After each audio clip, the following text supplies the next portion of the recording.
Oh my goodness, ladies and gentlemen, look, this is Jason Santana, and just the other day I posted asking people where can I buy a fig tree in the current area that I am. Sorry, I can't put out too much info, but you know, some people were generous, offered cuttings and air layers and stuff, and others directed me to local stores.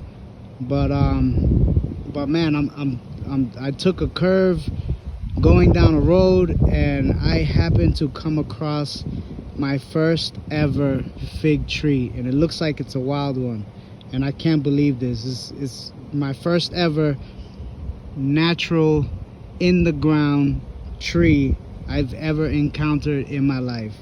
The only experience I had prior to this was potted figs that I have, you know, that I've seen in stores like Home Depots and Lowe's and, you know, whatever's.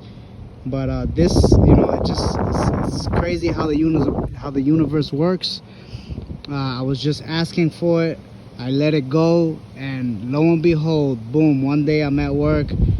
I take a turn, I go down a road, and this beautiful baby is right here. It's like the skies opened up and ray of sunshine just led me right to this beautiful baby right here.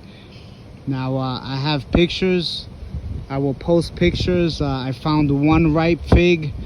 A few of them had already gotten to by birds, but I took pictures of the inside, compared it with the leaf for identification.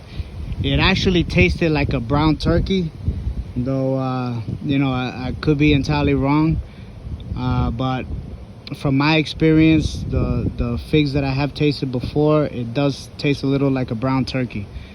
But yeah, man, I'm so amazed how this stuff works, and thank you, you know, thank you. That's all I can say is thank you. So appreciative right now. Thank you.